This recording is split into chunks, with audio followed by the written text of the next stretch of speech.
When was the last time you were involved in something high stakes and highly unrealistic? I'm Christy Birchfield. We're working our way through the book of Daniel, and we're starting chapter 2 today. Now, if you've missed the previous sessions through chapter 1, there's a link in the description below. It'll take you to the full playlist so you can make sure that you get caught up and keep up with the entire storyline.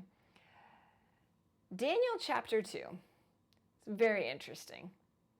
And it makes me think about those difficult bosses. You know the ones. We've all had one where nothing is ever good enough. They seem to be impossible to please. There's fault in absolutely everything that we do. They always seem to ask for the impossible with no budget, no timeline, and they want it all done yesterday. Sound familiar? We may have struggled with some of our leaders, but I'm betting we never got told what Daniel got told. Our verse today is Daniel chapter 2, verse 5. And the king, he's had a dream, and he wants to know what the interpretation is.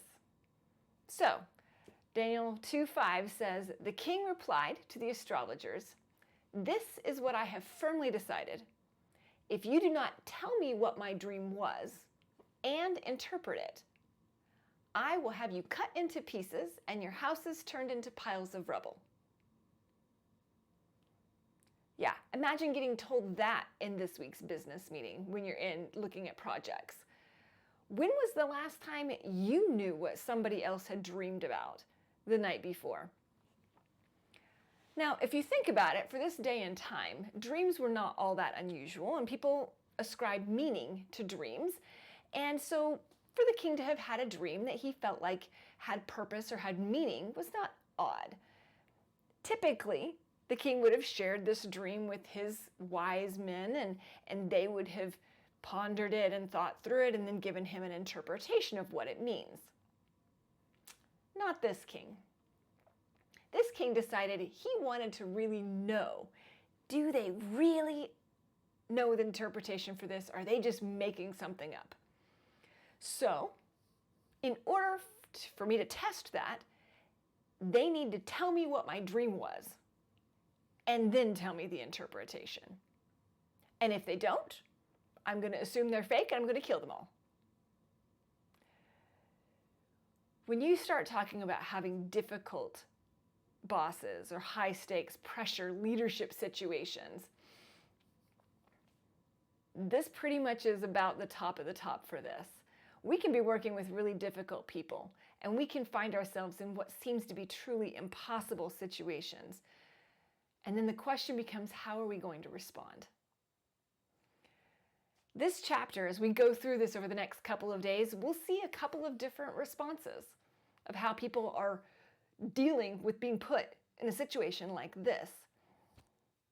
But I'll tell you, understanding how to lead through challenging circumstances, understanding how to negotiate the impossible boss, that's part of it. We have to come to the place where we realize that it is only through God that we were able to be seen as successful in the eyes of the people that we report to. There's nothing we can do in this situation. And as we will see for Daniel, there's nothing Daniel can do to be able to remedy this situation. Only God has the answer to dealing with these impossible, high pressure, high stakes situations. So when we're looking at what kind of leader are we going to be, we have to be able to navigate these types of situations by trusting in Him and Him alone. Make sure you subscribe so that you can see how this plays out over the next couple of days, and I'll see you tomorrow. Thanks.